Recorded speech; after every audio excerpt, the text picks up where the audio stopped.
New South Wales.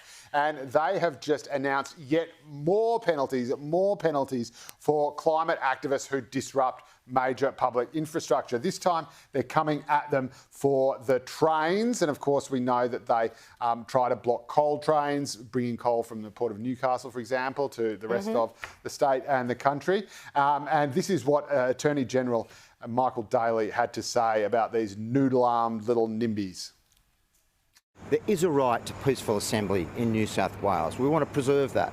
There is a right to protest in New South Wales. We want to preserve that. Chaining yourself to a rail line, gluing yourself to Stony Creek Road, hanging off the Harbour Bridge, blocking the Harbour Tunnel with a truck, these are all species of behaviour that we say on behalf of the good citizens of New South Wales cannot be tolerated.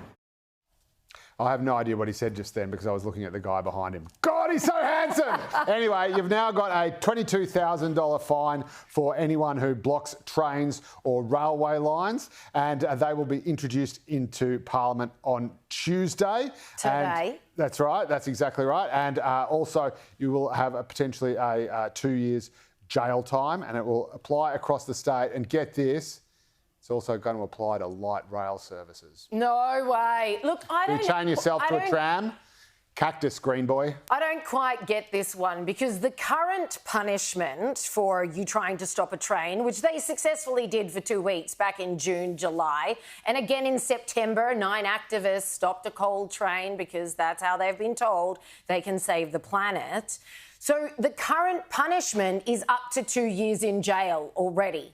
So the Minns government has just slapped a possible $22,000 fine on top of that. So now if you are guilty of said offence, you will either or go to jail for a maximum of 2 years and or pay out $22,000. I don't see the point in adding a fee here, because goodness knows that the vast majority of these activists are either unemployed or don't have a wage worth speaking of. They're not exactly wealthy people that turn out and take up these kinds of extremist shenanigans. We've seen this before. You can chuck them in jail as well. And say, look, you can slap me with a fine, but goodness knows I can't pay it. There's also 2 years jail time. It's like trying to sue someone who's bankrupt. Yeah, but You're it's fun. It's just fun going after stone. them, making them rock up to court and be all miserable.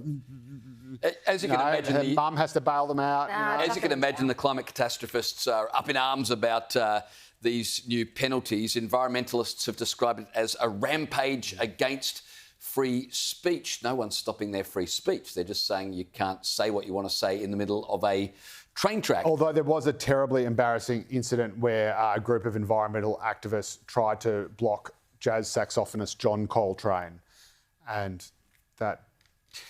No one knows who John Coltrane is? No, I'm not familiar with that jazz Assuming this is a job. Luddites. We need a golf clap. We need something. What, you have never heard of Charlie Parker? Billy Joel, Elton John?